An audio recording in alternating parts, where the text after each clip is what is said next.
Every mission starts with a vision. Ours is simple and powerful. Break new ground in bringing connectivity where it's needed most.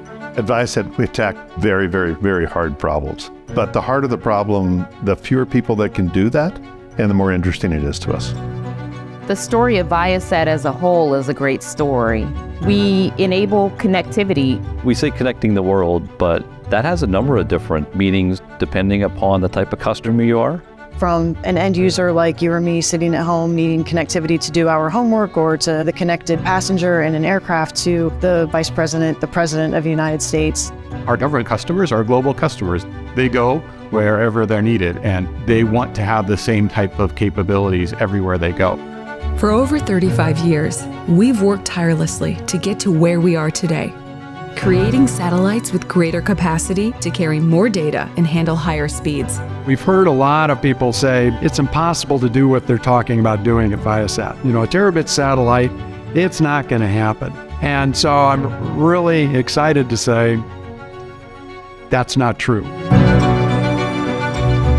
In just a few minutes, we will launch the world's highest capacity single satellite into geostationary orbit. With this launch day, we are entering the ViaSat-3 era. We have our first one going up over the Americas. Flight 1 enables us to bring connectivity to the markets here in North America and in South America. Well, the exciting part of ViaSat-3 is the fact that it's not just one satellite. By deploying 3 ViaSat-3s, we will have a near global network that can provide services to virtually the entire Earth. One of the features you'll notice is the very large solar arrays. These enable us to generate well over 25 plus kilowatts of electrical power on orbit. That allows us to generate huge amounts of capacity that is then usable on the ground. The enormous capacity of ViaSat-3 isn't worth nearly as much if that capacity is stranded in areas where there's no demand. Most of the people in the world only live in a very small fraction of the Earth. Yet we still want to be able to connect those people when they move from place to place.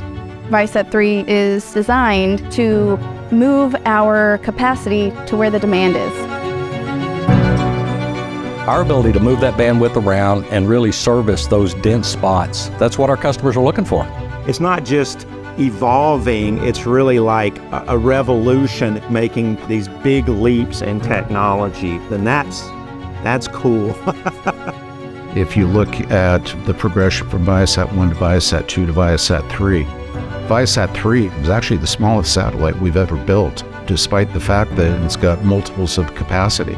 We took things that were twice the size of a human and brought it down to barely the size of a shoebox. The satellite design process is no longer buy parts and boxes and hook them up.